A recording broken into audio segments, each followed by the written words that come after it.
Okay. Well, good morning, my dear students. So, till now we have done matrix introduction. Then we have moved on to what we can say that comparison of matrices and determinants, order of a matrix, equality of matrix, and we have started that classification of matrices. ठीक है, तो उसी में ही हम आगे बढ़ने वाले हैं. और हम क्लासिफिकेशन के अंदर अभी तक पहला row matrix, column matrix, horizontal matrix, vertical matrix, null matrix, ये 5 टाइप की मैट्रिक्स अभी हम देख चुके थे.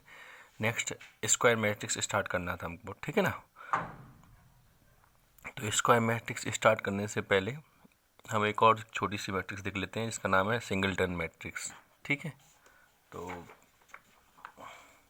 5 हो चुकी थी, 6 नंबर पर.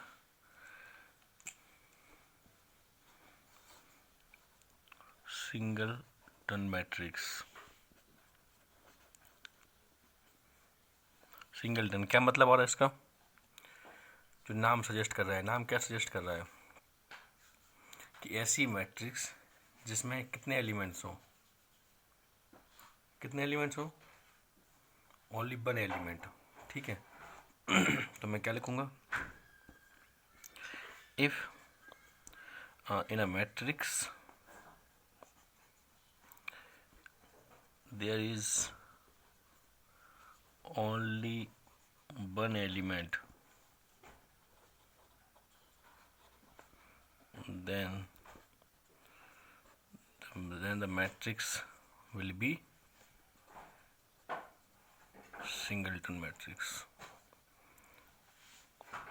Singleton matrix. ठीक है, तो सिंगलटन मैट्रिक्स क्या होता है कि वो मैट्रिक्स जिसमें only and only one element हो. तो अब एक एलिमेंट हो तो इसको हम दूसरे फॉर्म में कैसे लिखेंगे. मैंने आपको एक फॉर्म लिखवाया था, A equals to A I J, order होता है एम क्रॉस एन. ठीक है, मुझे इसको सिंगलटन मैट्रिक्स बनाना है तो मैं क्या बोलूँगा, A is a singleton matrix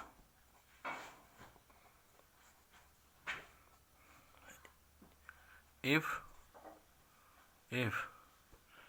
m equals to n equals to 1. समझ में आया क्या मतलब हुआ इसका? यदि m की वैल्यू भी 1 ले ली और n की वैल्यू भी 1 ले ली देन रिक्वायर्ड मैट्रिक्स जो होगी वो 1 क्रॉस 1 की हो जाएगी. तो 1 क्रॉस 1 की में कितने एलिमेंट्स होंगे? ओनली एक एलिमेंट, कौन सा? A11. ठीक है, तो एग्जाम्पल देख सकते हैं. देखो, m की वैल्यू 1 तो 1, n की वैल्यू 1 तो 1 क्रॉस 1. तो 1 क्रॉस 1 मतलब एक ही एलिमेंट होगा और वो एलिमेंट कौन सा होगा? A11. ठीक है, तो मैं एग्जाम्पल लिखता हूँ, -1, 5, 6, -1 plus 3 iota, etc. These are the example of singleton matrix.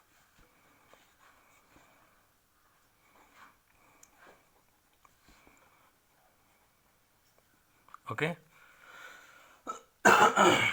ठीक है. तो किसी भी मैट्रिक्स में यदि एक एलिमेंट हो तो वो रिक्वायर्ड मैट्रिक्स क्या हो जाती है? Singleton matrix. तो मैंने यहाँ पे आपको दिखाया कि ये मेरे जनरल रिप्रेजेंटेशन थी किसी भी मैट्रिक्स की. बट इसको सिंगलटन बनने के लिए क्या होना पड़ेगा? m equals to n equals to 1. तो ये कुछ एग्जाम्पल्स हैं सिंगलटन मैट्रिक्स के. ठीक है, तो 7th नंबर पे हम नेक्स्ट मूव ऑन करने वाले हैं जो कि मोस्ट इंपोर्टेंट मैट्रिक्स थी, दैट इज कॉल्ड, क्या बोलते हैं उसको, स्क्वायर मैट्रिक्स. तो मैंने आपको एक चीज़ बताई थी अभी तक कि हॉरिजॉन्टल मैट्रिक्स में क्या होता था. हॉरिजॉन्टल मैट्रिक्स में क्या होता था? रो कम होती थी एंड कॉलम्स ज़्यादा होते थे. वर्टिकल मैट्रिक्स में क्या होता था? रो ज़्यादा होती थी और कॉलम कम होते थे. बट स्क्वायर मैट्रिक्स में क्या होगा? जब रो एंड कॉलम दोनों ही इक्वल हों तो हम लिखना चाहते हैं, क्या लिखेंगे? If in a matrix number of rows is equal to a number of columns, then it is called square matrix. Okay, तो स्क्वायर मैट्रिक्स क्या होती है? इफ़ कोई भी मैट्रिक्स में number of rose number of columns के equal हो जाए, मतलब मैं इन जनरल लिखना चाहूँ m इक्वल्स टू n हो जाए, तो m इक्वल्स टू n हो जाए तो क्या हो जाएगा कि रोज एंड कॉलम इक्वल हो जाएगा, और रो और कॉलम यदि इक्वल हो गया तो उसका ऑर्डर क्या हो जाएगा? मैं लिखना चाहता हूँ तो लिखूँगा क्या? Order of square matrix will be n cross n। क्यों? क्योंकि रोज भी सेम है एंड कॉलम भी सेम है। डाउट क्लियर है यहाँ तक? चलिए, तो फिर हम आगे बढ़ते हैं। तो इसी के अंदर कुछ स्क्वायर मैट्रिक्स के अंदर पहले कुछ पॉइंट्स देखते हैं जिससे आपको कुछ डाउट नहीं रहे, ठीक है ना?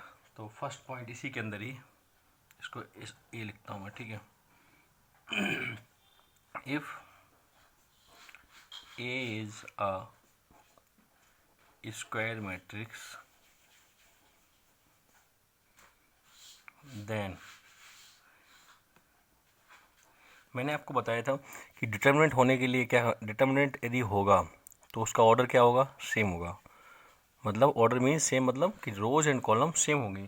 तो रोज एंड कॉलम सेम होंगी तो उसकी वैल्यू अपनी डिटर्मिनेंट की वैल्यू निकल सकती है। तो ये बताइए आप, क्या स्क्वायर मैट्रिक्स के करस्पॉन्डिंग डिटर्मिनेंट की वैल्यू निकल सकती है क्या? एस निकल सकती है। क्यों निकल सकती है? क्यों? क्योंकि स्क्वायर मैट्रिक्स भी उसी का ही, मतलब आप देख सकते हैं स्क्वायर मैट्रिक्स में भी number of rows and number of columns same होती हैं। तो मैं क्या लिख सकता हूँ? If A is a square matrix then the value of corresponding value of corresponding determinant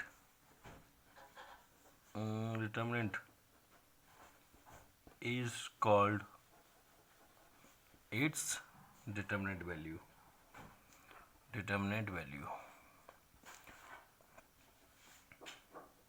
and is denoted by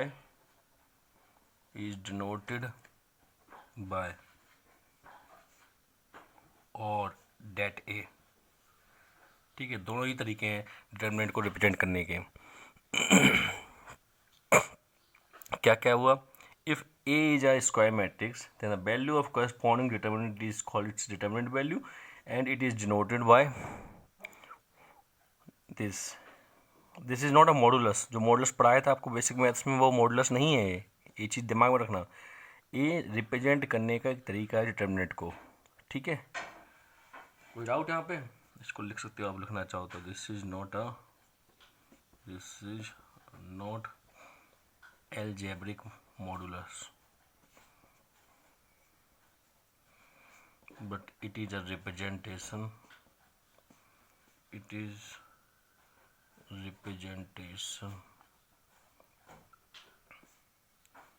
for determinant of matrix। ठीक है, तो देखो यहाँ पे जल्दी से क्या लिखवाया मैंने, this is not algebraic modulus. ये एल्जेब्रिक मॉडुलस मतलब जो हमने पढ़ा था बेसिक मैथ्स में, उसमें क्या होता था वो तो आपको पता है, वो नॉन नेगेटिव होता है। ठीक है ना, मतलब वो नेगेटिव वैल्यू कुछ भी होगी वो उसको क्या बना देता है? पॉजिटिव बना देता है। ठीक है, but this is not a algebraic modulus but it is a representation for determinant of matrices. ठीक है, तो आपको इस चीज़ में दिमाग में रखना है कि ऐसे नहीं होगा। ठीक है ना, इसकी वैल्यू नेगेटिव आ सकती है। मैं आपको एक चीज़ बताता हूँ एग्जाम्पल के तौर पर। ठीक है, तो मैंने आपको पढ़ाया था वहाँ पे कि मॉड ए की वैल्यू यदि कुछ -5 आई है। कौन सा मॉड ए? जो अपना वहाँ पढ़ाया था बेसिक मैथ्स में। तो यहाँ पे वैल्यू क्या होगी? ए की value is D N E does not exist but here in determinant mod A की वैल्यू -5 आ सकती है। क्यों आ सकती है? क्योंकि this is not a modulus नहीं है ये क्या है? एक तरीका है डिटर्मिनेंट को रिप्रेजेंट करने का। ठीक है, तो यहाँ तक किसी को डाउट नहीं होना चाहिए। ठीक है, तो इसी पे हम एक एग्जांपल देख लेते हैं स्क्वायर मैट्रिक्स का। पहले हम एक स्क्वायर मैट्रिक्स देखते हैं। यदि मान लीजिए 2x2 की मैं स्क्वायर मैट्रिक्स लेता हूँ, let's say A B C D। क्या ये स्क्वायर मैट्रिक्स है 2x2 की? तो क्या इसका डिटर्मिनेंट की वैल्यू निकल सकती है? निकल सकती है। कैसे निकलेगी? अभी आपको यदि वैल्यू निकालना आता है तो ठीक है, अदरवाइज कोई दिक्कत नहीं है, इसको अपन को डिटर्मिनेंट बढ़ाया जाएगा आपको। ठीक है, तो क्या है, ए क्रॉस मल्टीप्लाई ए का डी के साथ, बी का सी के साथ, और डिफरेंस ले लेते हैं तो क्या हो जाएगा, ये A D minus B C. यहाँ तक किसी को डाउट है? तो आप देख सकते हो ये तो बहुत सिंपल है समझना। क्यों सिंपल है? इसकी डिटर्मिनेंट की स्क्वायर मैट्रिक्स की डिटर्मिनेंट की वैल्यू क्यों डिफाइन है? क्योंकि स्क्वायर मैट्रिक्स में number of rows and column दोनों सेम होते हैं, इस वजह से उसके डिटर्मिनेंट की वैल्यू डिफाइन होती है। ठीक है, तो इसी में एक और एग्जांपल देखते हैं जल्दी से। जब यदि आपको ये समझ में आ गया तो ये भी समझ में आना चाहिए। 1 2 7 2, देन इसी के डिटर्मिनेंट की वैल्यू क्या हो जाएगी, 1 2 7 2। बस फिर से क्रॉस मल्टीप्लाई करो, 2 का 1 के साथ 2 माइनस 14, दैट मीन्स माइनस 12। तो यहाँ पर लिख सकता हूँ मैं, क्या लिखूँगा मैं, दिस mod A और determinant A is not a algebraic value. algebraic value मतलब कौन सी, जो मैंने पढ़ाया था एब्सोल्यूट वैल्यू। एब्सोल्यूट वैल्यू बोलते थे हम डिटर्मिनेंट, जो हमने वहाँ पे पढ़ा था बेसिक मैथ्स में, उसको हम क्या वैल्यू बोलते थे, मॉडुलस की वैल्यू को एब्सोल्यूट वैल्यू बोलते थे। ठीक है, but this is the value of determinant of given matrix, determinant of given matrix। Okay, तो ये चीज़ आपको समझ में आना चाहिए। This is one kind of note, you can write it down.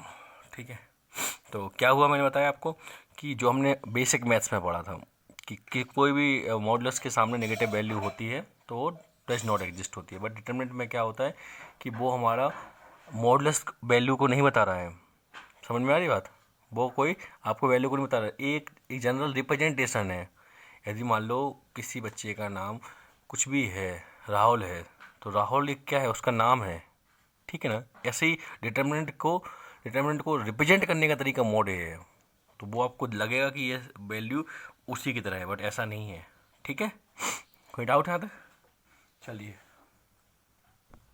चलिए तो हम इसमें एक चीज़ और देख लेते हैं आगे, कुछ और नोट पॉइंट। तो इसको नोट 1 मान सकते हो आप। सेकंड नोट इसी के अंदर ही, सब स्क्वायर मैट्रिक्स के अंदर ही चल रहा है अभी। ठीक है, मैंने आपको बताया था कि हम क्या आइडेंटिटी मैट्रिक्स, नहीं आइडेंटिटी मैट्रिक्स अभी पढ़े ही नहीं हम, इसके नल मैट्रिक्स के बारे में। नल मैट्रिक्स हमने आपको पढ़ाया था कि नल मैट्रिक्स को हम सॉलिड ओ से रिप्रेजेंट करते हैं। तो मैंने बोला एक कोई नल मैट्रिक्स है n क्रॉस n, इसकी वैल्यू कितनी होगी, 0। यहाँ तक कोई डाउट? ठीक है, तो अब आप ऑब्जर्व करेंगे कि यहाँ पे हमने इसका नल मैट्रिक्स लिया कोई भी ऑर्डर का, बट वो ऑर्डर जो है ना उसमें रोज एंड कॉलम सेम है। तो इसका क्या मतलब हुआ? इसका मतलब ये हुआ कि number of rows and number of column same भी हैं, बट उसके सारे एलिमेंट्स अभी भी क्या है, 0 0 0 0। ठीक है, यहाँ तक किसी को डाउट? अरे डाउट है? तो मैं क्या बोला आपसे कि मैंने यहाँ पे नल मैट्रिक्स ली है n क्रॉस n की। ठीक है, तो ऑब्जर्व करेंगे आप इसी चीज़ को, मैं जो बताना चाहता हूँ आपको। मैंने बोला let's say n equals to 3, मुझे क्या निकल के आएगा, 0 0 0 0 0 0 0 0 0। ठीक है, तो यहाँ पे डिटर्मिनेंट इसका डिफाइन होगा कि नहीं? Yes, determinant defined here, determinant defined for this. क्यों डिटर्मिनेंट डिफाइंड होगा? क्योंकि ये स्क्वायर मैट्रिक्स है, इसके number of rows and number of columns दोनों ही सेम होंगे। ठीक है, इसलिए इसका डिटर्मिनेंट डिफाइन होगा। ठीक है, चलिए अब एक और देख लेते हैं हम कुछ। Let's say 0 0 0 0 0 0। क्या इसका डिटरमिनेंट डिफाइन होगा? नहीं होगा। क्यों नहीं होगा? क्योंकि इसमें रो कितनी है? 2, कॉलम कितने हैं? 3। तो determinant not defined for this matrix. यहाँ तक किसी को डाउट? समझ में आ रही बात? अरे ठीक है। और एक चीज़ और इसी के अंदर कि मतलब ए 3x3 का, तो इसका डिटरमिनेंट डिफाइन है, इसका डिटरमिनेंट डिफाइन नहीं है। मैंने बोला लेट्स से कोई किसी आपने इसको सॉल्व किया तो इसकी डिटरमिनेंट वैल्यू कितनी आएगी? 0 आएगी। तो डिटरमिनेंट वैल्यू किसी भी मैट्रिक्स की यदि 0 आती है तो इसका मतलब ये नहीं है कि वो, इसका ये मतलब नहीं है कि वो मैट्रिक्स 0 होगी। क्यों नहीं होगा मैं आपको समझा देता हूँ। जैसे कि फॉर एग्जांपल मैंने एक एग्जांपल लिया, a इक्वल्स टू 1 2 0 0। क्या इसका डिटरमिनेंट वैल्यू निकल आएगी? यस निकल आएगी। क्यों? क्योंकि 2 का है और डिटरमिनेंट के लिए हमको number of rose number of columns same होनी चाहिए। यहाँ पे number of rows and number of columns दोनों ही सेम है। अब मुझे ये बताइए आप, क्या इसकी मॉड ए की वैल्यू कितनी होगी? 0 है, होगी, देख लो। 1 इंटू 0 -2 इंटू 0, तो इसकी डिटरमिनेंट की वैल्यू तो 0 है। बट क्या इसका ए 0 था? क्या ए 0 नहीं था। तो मैं आपको क्या बताना चाह रहा हूँ कि किसी भी मैट्रिक्स का उसके डिटरमिनेंट की वैल्यू यदि 0 है तो इसका मतलब ये नहीं है कि वो नल मैट्रिक्स होगा। बात समझ में आ रही है? इसकी डिटरमिनेंट की वैल्यू 0 है बट ये नल मैट्रिक्स नहीं है। नल मैट्रिक्स होने के लिए क्या होना चाहिए? चारों एलिमेंट 0 होना चाहिए, बट ये चारों एलिमेंट 0 नहीं है। यहाँ तक आपको क्लियर है? तो मैं आपको बता चुका हूँ कि यदि डिटरमिनेंट की वैल्यू 0 हो तो वो नल मैट्रिक्स होगी, ऐसा हम हमेशा नहीं बोल सकते। क्यों नहीं बोल सकते? डिटरमिनेंट की वैल्यू तो 0 किसी की भी हो सकती है, ठीक है ना। नॉन जीरो मैट्रिक्स की भी हमारे डिटरमिनेंट की वैल्यू 0 हो सकती है, ठीक है। तो मैं आपको इसी पॉइंट को बताना चाहता था, इसलिए मैंने एक्सप्लेनेशन दिया था आपको। तो इसी के अंदर नोट कौन सा चल रहा था हमारा? 2 हो गया। तीसरा नोट देख लेते हैं हम जल्दी से। थर्ड नोट के अंदर हम देखेंगे, if A is a square matrix. अभी ये सब स्क्वायर मैट्रिक्स के अंदर ही चल रहा है, अब तो आपने देख ही लिया होगा। If A is a square matrix then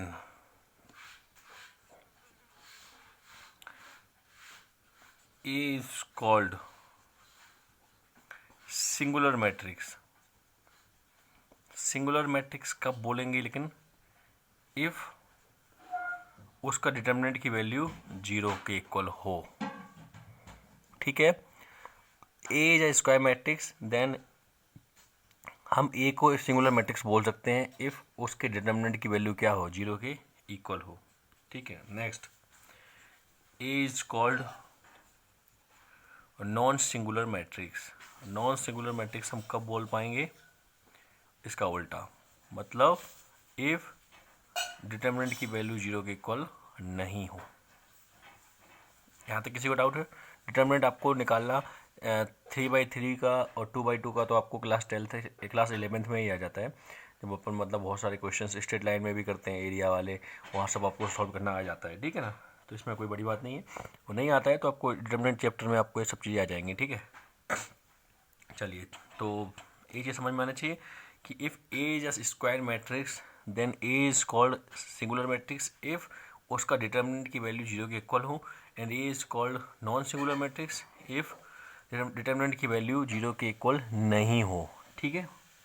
तो यहाँ पे मैं कुछ और लिखना चाहता हूँ, इसी में ही और नोट करना चाहता हूँ कि भाई, तो आपको पता होगा कि डिटरमिनेंट की वैल्यू 0 नल मैट्रिक्स भी होती है। नल मैट्रिक्स की होती है कि नहीं? नल मैट्रिक्स तो सभी 0 होते हैं, तो उसकी वैल्यू भी कितनी होगी? 0, उसके डिटरमिनेंट की value.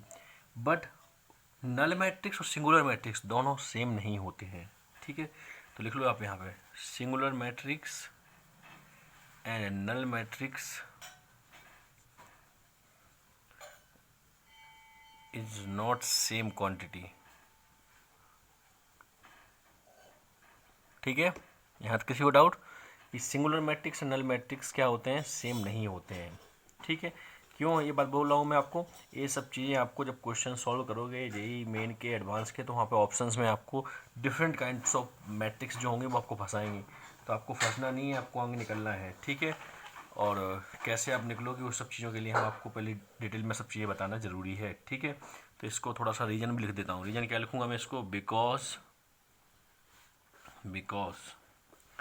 for null matrix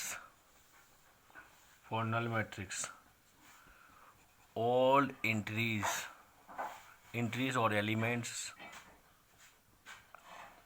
are 0, but for singular matrix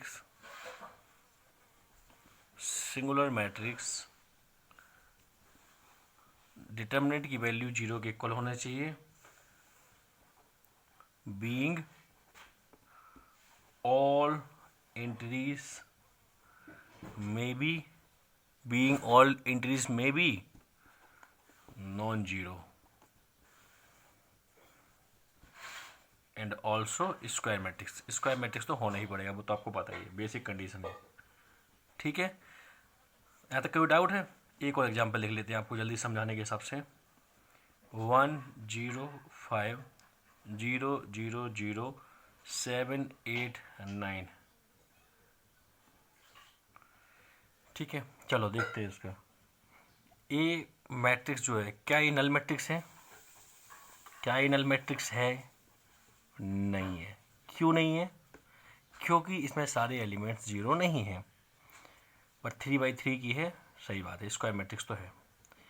क्या ये सिंगुलर मैट्रिक्स है? एस है। क्यों है? क्योंकि इसकी डिटर्मिनेंट की वैल्यू 0 के इक्वल आ रही है। अभी आपको डिटर्मिनेंट सॉल्व करना नहीं आता तो कोई दिक्कत नहीं है, पर अब सॉल्व करोगे इसको वैल्यू आपको, इसकी डिटर्मिनेंट जब आप निकालोगे, इसका डिटर्मिनेंट की वैल्यू mod A जो निकालोगे वो 0 के इक्वल आ जाएगा। ठीक है, कोई डाउट यहाँ पे? इसका ये डिटर्मिनेंट का तरीका है, इसको आप सॉल्व करोगे, इस रो के अबाउट सॉल्व कर दोगे तो आप आपको दिख जाएगा कि ये पूरा 0 हो जाएगा। तो ये सिंगुलर मैट्रिक्स है बट नल मैट्रिक्स नहीं है। तो इसी चीज़ का डिफरेंस मैंने आपको दिखा दिया ऊपर कि क्या मैं बोलने वाला था। ठीक है, अरे ठीक है, अब हम फोर्थ पॉइंट पढ़ते हैं। फोर्थ पॉइंट लिख लेते हैं जल्दी से। Fourth point, if A equals to Aij is a square matrix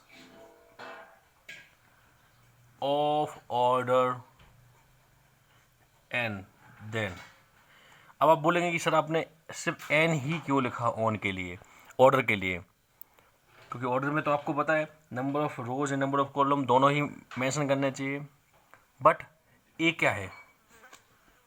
square matrix. तो square matrix number of rows and column same होती हैं। तो यदि आपको कहीं पर लिखा मिल जाए ये वाली बात, square matrix of order n, तो आपके दिमाग में चलना चाहिए कि ये किसकी बात कर रहा है? n cross n for matrix. कोई डाउट है यहाँ पे? ये तो आपको अपने आप समझ में आ जाना चाहिए कि मैट्रिक्स है तो रोज एंड कॉलम होंगे ही होंगे, बट स्क्वायर मैट्रिक्स है तो ये क्या है? दोनों ही सेम होंगे। ठीक है, कोई डाउट यहाँ तक? चलिए, ये चीज़ आपको क्लियर है। तो इसी के अंदर हम देख लेते हैं कुछ पॉइंट जल्दी से। देन लिख लिया। चलो,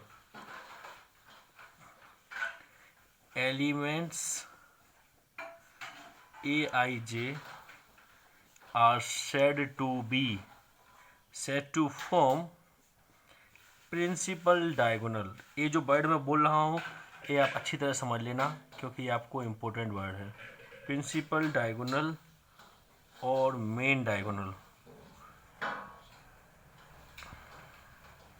मतलब मैं क्या बोलने वाला हूँ आपको कि elements Aij are set to form principal diagonal और मेन डायगोनल। ठीक है, वो कब होंगे? जब स्क्वायर मैट्रिक्स है तो इसके दोनों की वैल्यू सेम होनी चाहिए। तो सेम होगी तो Aij में वैल्यू जब सेम करोगे तो एक पहले आपने पुट किया तो क्या आएगा? A11, दूसरा क्या आएगा? A22, नेक्स्ट क्या आएगा? A33 और dot dot dot dot dot. यदि n क्रॉस n की मैट्रिक्स है तो कितना होगा? समझ में आ रही बात आपको? क्लियर है ये चीज़? तो आप समझ सकते हैं कि यदि A equals to bracket A I J is a square matrix of order N. Order N का मतलब मैंने आपको बता दिया कि वो एन क्रॉस एन की बात ही चल रही है। Then elements A I J are set to form principal diagonal, और प्रिंसिपल डायगोनल को ही हम क्या बोलते हैं, मतलब क्या हुआ इसी बात का हम एग्जाम्पल लिखते हैं जल्दी से। मैंने बोला आपको एक square matrix given square matrix of order 3। Order 3 मतलब, ऑर्डर 3 का क्या मतलब हुआ, 3 क्रॉस 3 की, ठीक है। तो लिख लेता हूँ मैं यहाँ पे 1 5 6 7 8 2 1 9 7, ठीक है, 3 क्रॉस 3 की। तो यहाँ पे अब प्रिंसिपल डायगोनल कौन सा होगा या फिर मेन डायगोनल कौन सा होगा, कौन सा होगा, ठीक है, मेन डायगोनल होगा कौन सा, ए वाला, ठीक है। और इसके एलिमेंट्स जो होंगे कौन कौन से, A11 A22, देखो ए कौन सा एलिमेंट होगा, फर्स्ट रो का फर्स्ट एलिमेंट, ए कौन सा एलिमेंट होगा, सेकंड रो का सेकंड एलिमेंट, ए कौन सा एलिमेंट होगा, थर्ड रो का थर्ड एलिमेंट, होगा कि नहीं होगा। तो ये जो एलिमेंट की मैं बात कर रहा हूँ this is called principal diagonal elements, ठीक है। तो ऑब्जर्व करेंगे कि आप यदि स्क्वायर मैट्रिक्स ऐसी कोई बन रही है 4x4 की भी होगी तो कैसे निकल के आएंगे, A11 A22 A33 A44, 5x5 की निकल रही है तो कितने होंगे, A11 A22 A33 A44 A55, होगा कि नहीं, क्लियर है ये चीज़। एक चीज़ मैं गलत कर गया यहाँ पे, आप लिख लेना ये चीज़ क्या लिखवाया मैंने, elements A I G are set to form principal diagonal और मेन डायगोनल एलिमेंट्स, ठीक है, एलिमेंट्स कर लेना आपको क्लियरिटी आ जाएगी, ठीक है। हाँ तो यहाँ पे एक चीज़ होगी। अब इसके बाद में इसमें सेकंड पॉइंट इसी के अंदर पढ़ रहा हूँ, B, trace of a matrix. Trace क्यों, ये हमने आपको पहला जो पॉइंट पढ़ाया वो इसलिए पढ़ाया कि आपको ट्रेस समझ में आना चाहिए, ठीक है। ट्रेस क्या होता है, किसी भी मैट्रिक्स की सम ऑफ ऑल डायगोनल एलिमेंट्स में डायगोनल एलिमेंट्स लिखा है तो डायगोनल मतलब प्रिंसिपल डायगोनल की ही बात चल रही है, ठीक है ना, प्रिंसिपल डायगोनल एलिमेंट, ठीक है ना। Principal diagonal is called trace of the matrix, and is denoted as TRA, मतलब TR और उसके बाद ऐसे, ठीक है। तो ये क्या हो जाएगा, ट्रेस के लिए क्या बताया मैंने, sum of all diagonal elements. Diagonal elements कौन कौन से, A11 A22 A33 इस टाइप से। तो क्या हो जाएगा, n क्रॉस n के लिए क्या होगा, A11 plus A22 plus A33 और it will go up to ANN, ठीक है। कोई डाउट यहाँ पे, ANN सॉरी, ठीक है। तो इस चीज़ को मैं समेशन लिख सकता हूँ, जिसको भी आपको सीक्वेंस सीरीज पता है उसको कैसे लिखते हैं, I=1 से लेके n, और यहाँ क्या होगा AII हो जाएगा, समेशन ऑफ I=1 से लेके n तक, और ये कहाँ हो गया AII, ठीक है। तो मैं बात करूँ एग्जाम्पल के तौर पे, चलो पहले हम एग्जाम्पल लिखने से पहले एक पहले वाला एग्जाम्पल लिखते हैं। इसका ट्रेस क्या होगा, ऊपर वाले का, इस वाले का, इसका ट्रेस कितना होगा, 1 + 8 + 7 दैट इज 16, ठीक है। तो सिमिलरली एक और एग्जाम्पल लिखते हैं जल्दी से, समझ में आना चाहिए आपको, ठीक है। नेक्स्ट 3 2 5 6 9 0 7 1 10, इसका ट्रेस क्या होगा, ट्रेस सबसे पहली चीज़ क्या होगी, this is the main diagonal, ठीक है। ये क्या हो गया आपका मेन डायगोनल, और इसी को ही आप क्या बोलोगे, मेन डायगोनल और प्रिंसिपल डायगोनल, ठीक है, प्रिंसिपल डायगोनल, ठीक है। चलो ये हो गया मेन डायगोनल और प्रिंसिपल डायगोनल। And 3 9 10 are. ये क्या है, ये क्या है, ये है diagonal elements, main diagonal elements. ठीक है, मेन डायगोनल एलिमेंट्स। तो फिर क्या करना होता है, लिखा हुआ है, आपने पढ़ लिया आपने, सम ऑफ ऑल डायगोनल एलिमेंट्स। तो इनको ऐड कर दो, 3 + 9 + 10, तो आंसर कितना हो जाएगा, 2 19 22। ठीक है, दिस इज कॉल्ड ट्रेस। तो ट्रेस समझ में आ गया आपको? किसी को भी कोई डाउट हो तो आप पूछ सकते हैं ये बात। ठीक है, अच्छा फिर एक बच्चा मेरे को पूछेगा, मेरे को क्रॉस डाउट क्या है, एक बच्चे के दिमाग में आएगा कि सर ये भी तो एक डायगोनल है, ये डायगोनल है क्या? This is not a diagonal. ठीक है, मैं लिखता हूँ मैं नॉट डायगोनल। क्यों डायगोनल नहीं है ये? Because rows and column not equal here. देख लो आप, कैसे नहीं बोला मैंने, रोज एंड कॉलम इक्वल नहीं होंगे। इक्वल क्यों नहीं होंगे? देखो ये एलिमेंट 5 जहाँ पे लिखा हुआ है, ये 5 कहाँ पे है, फर्स्ट रो में और थर्ड कॉलम में। तो इसका नाम क्या होगा 5 वाले का, A13 होगा कि नहीं? और 9 वाले का क्या होगा, 9 तो चलो ठीक है, 9 सही जगह पे है। और 7 वाले का क्या होगा, 7 वाला है थर्ड रो में एंड फर्स्ट कॉलम में, तो A31। तो क्या दोनों इक्वल हैं क्या? नहीं है इक्वल। और मैंने आपको क्या बताया था, यहाँ पे देखो, आपको याद होगा अभी 10-5 मिनट पहले हमने क्या लिखवाया, देखो देखो, elements AIJ are set to be, AIJ are set to be principal diagonal. तो मतलब क्या हुआ कि जब हम स्क्वायर मैट्रिक्स की बात कर रहे हैं ऑर्डर n की, तो दोनों की वैल्यू क्या होना चाहिए, सेम होना चाहिए। ठीक है, तो ये कंडीशन यहाँ सेटिस्फाई नहीं होता है, इसीलिए ये वाला जो है, जो मैंने रेड पेन से बनाया है, that is not a diagonal. ठीक है, तो ये डायगोनल हमारा यहाँ पे नहीं होता है, इसमें क्या बोलते हैं मैट्रिक्स में, बट आपको वहाँ पे डायगोनल्स मिलते हैं। ठीक है ना, तो मैट्रिक्स में डायगोनल की बात चल रही है, तो इस आपके दिमाग में तुरंत क्लिक करना चाहिए, प्रिंसिपल डायगोनल की ही बात चल रही है। ठीक है, प्रिंसिपल डायगोनल और main diagonal. Main diagonal principal diagonal के केस में क्या होता है, उसके जो रोज एंड कॉलम होते हैं उन दोनों की वैल्यूज़ क्या होती है, आई और जे की वैल्यू दोनों की सेम होती है। ठीक है, जो मैंने आपको बताया था ना। कोई डाउट यहाँ पे? तो इसके साथ हमारा ट्रेस वाला टॉपिक समझ में आपको आया कि नहीं आया? अरे बोलिए, आप टॉपिक समझ में आया? तो आगे बढ़े अपन, चलिए फिर। ठीक है, जल्दी से एक और देखते हैं, जल्दी से पहले एग्जाम्पल। =1970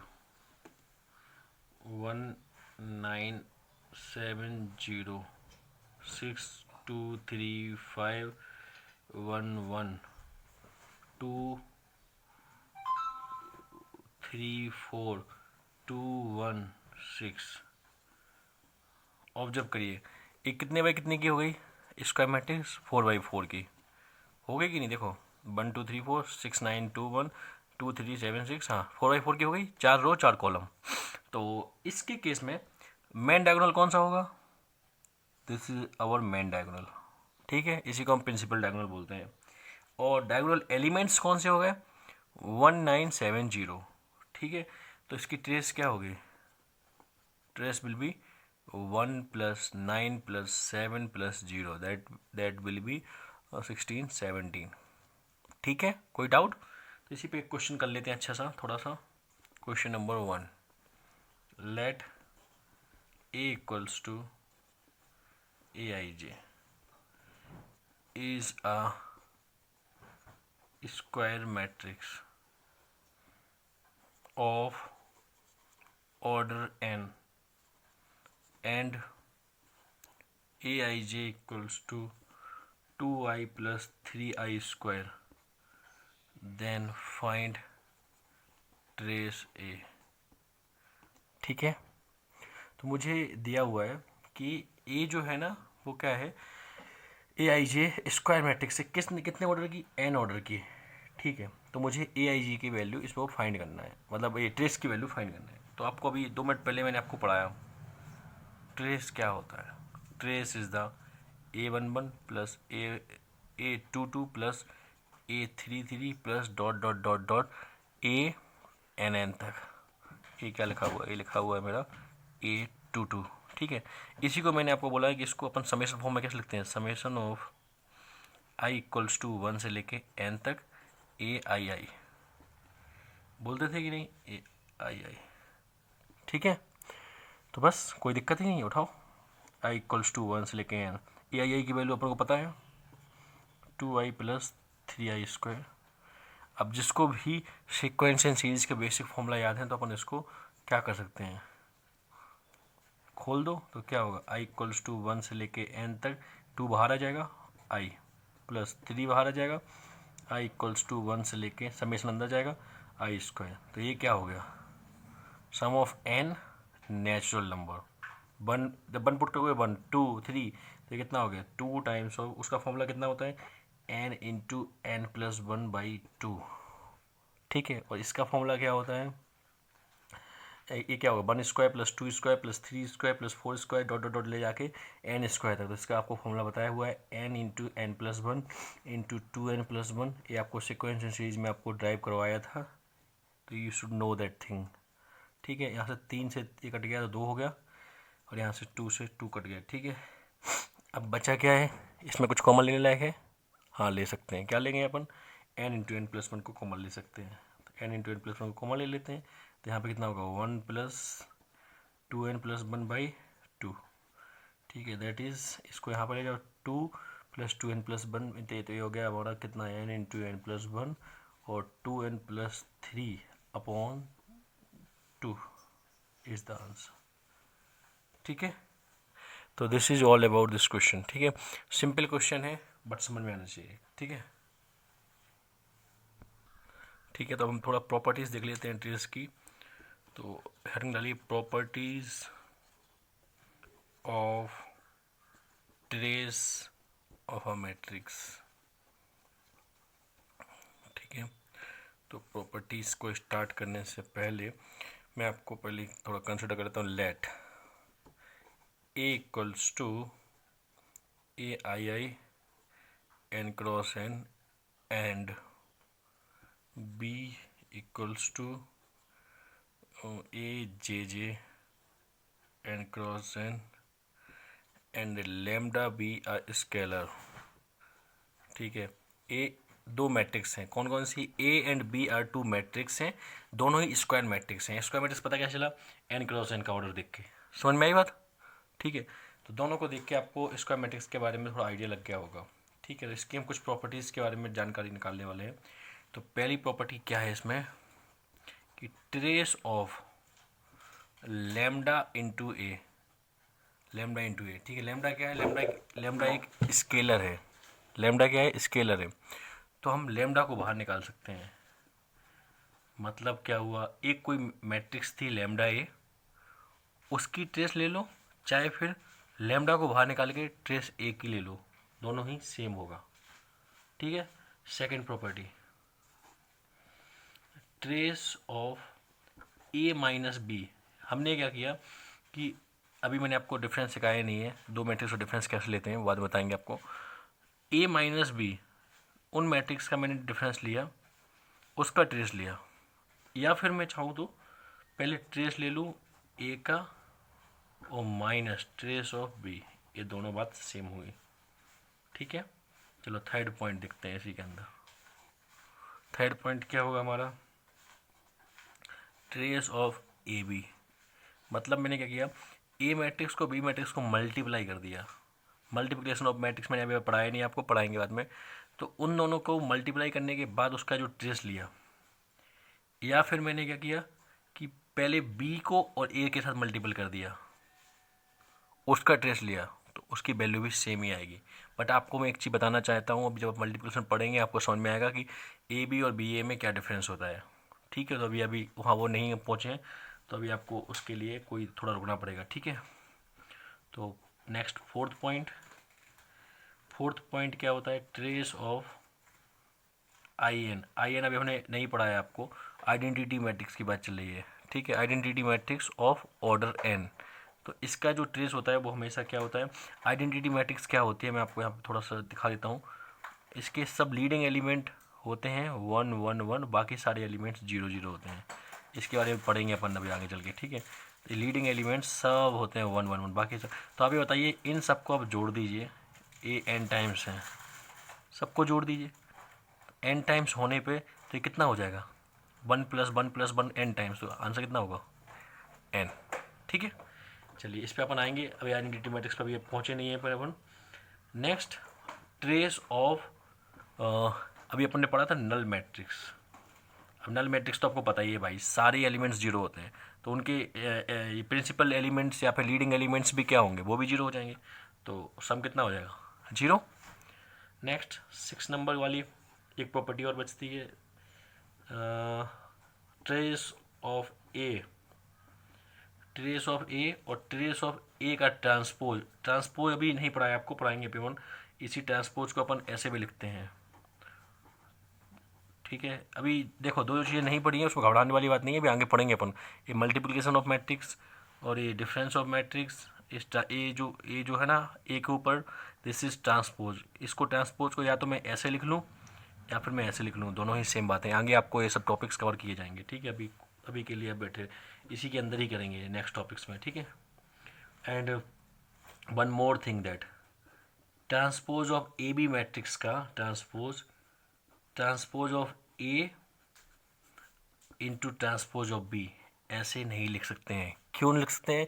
क्योंकि ए बी मैट्रिक्स जो होगी, जब आप दो मैट्रिक्स को मल्टीप्लाई करेंगे तो उससे जो मैट्रिक्स निकल के आएगी वो मैट्रिक्स अलग होगी। वो मैट्रिक्स और matrix A and matrix B, वो दोनों मैट्रिक्स अलग होंगे। उन दोनों मैट्रिक्स का आप ट्रेस लोगे तो वो अलग होंगे और उनको प्रोडक्ट करने पे वो दोनों वैल्यू नहीं देंगे, ठीक है ना। तो यहाँ तक प्रॉपर्टीज आपको क्लियर है ट्रेस की, ठीक है। तो अपन नेक्स्ट आगे बढ़े फिर। तो ये सब चीज़ें अपने को सेकंड पॉइंट मैंने ट्रेस स्टार्ट किया था, उसके अंदर मैंने आपको ये सब चीज़ें पढ़ाई हैं, ठीक है। कोई डाउट है यहाँ पे? अच्छी तरह से लिख लीजिए फिर आप ये सब चीज़ें। नेक्स्ट सी पॉइंट अपन स्टार्ट करते हैं।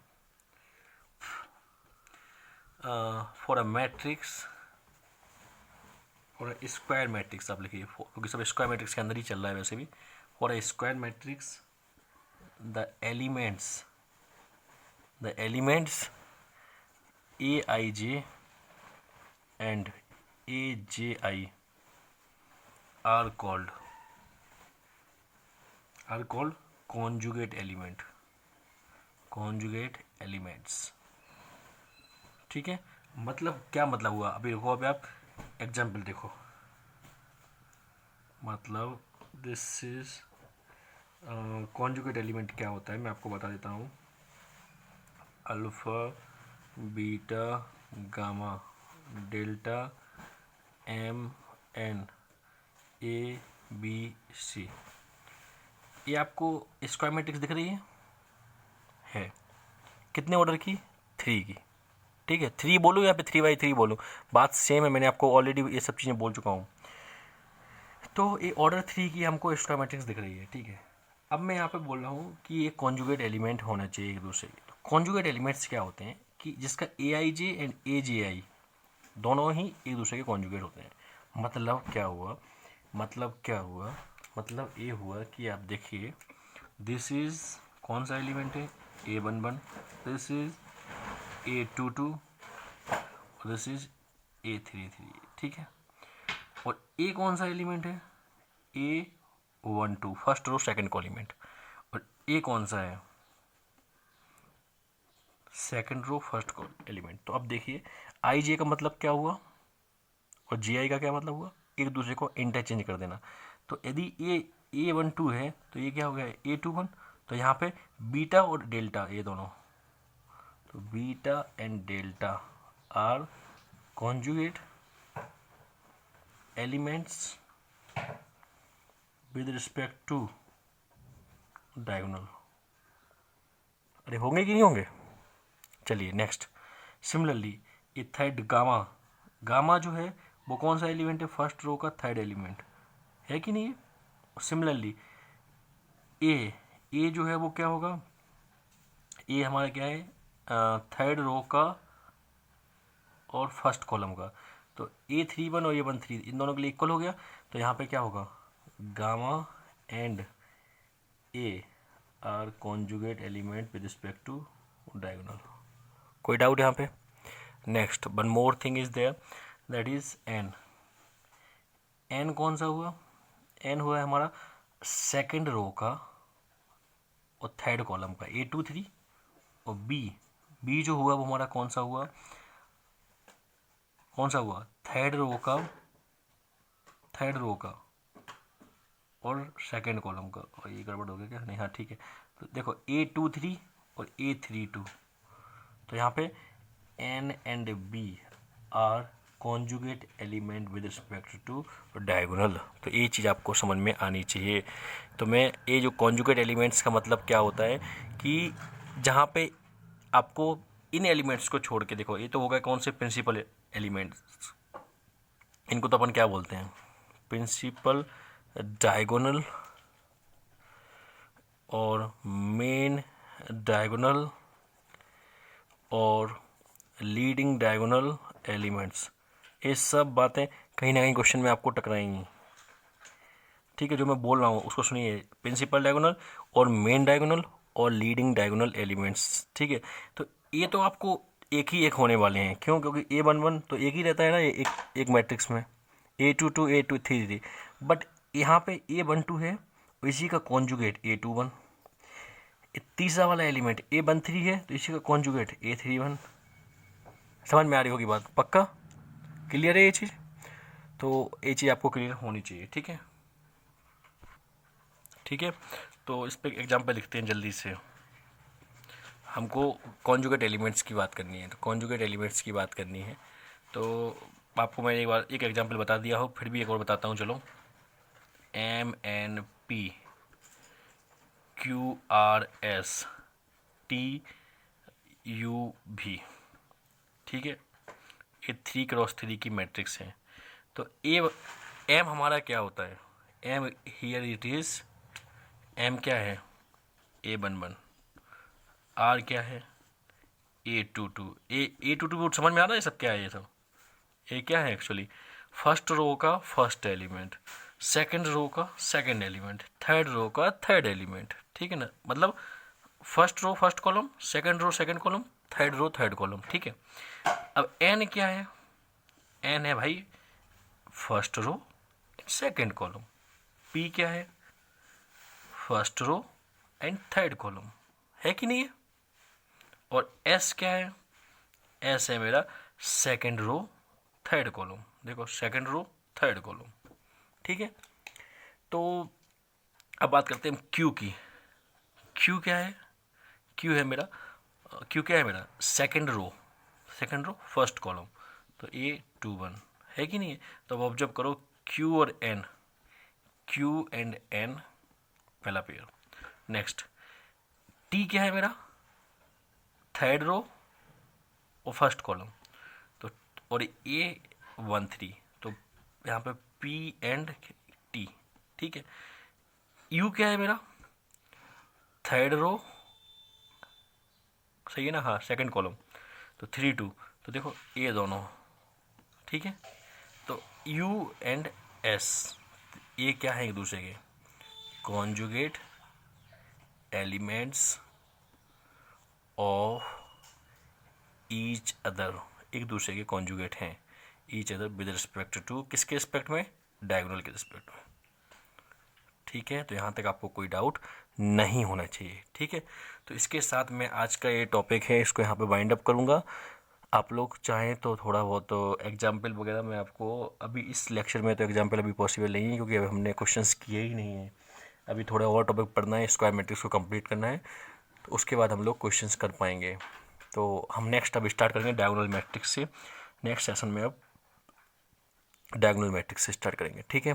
तो मैं आपको बार बार जो बोलता आ रहा हूँ अभी तक, फिर भी बोल रहा हूँ, please share this channel with at least 10 of your friends and ask them to subscribe this channel, ठीक है। ओके स्टूडेंट, ठीक है। तो मैं यहाँ पे बाइंड अप करता हूँ, ठीक है ना। चलिए फिर, stay safe, stay connected, thank you.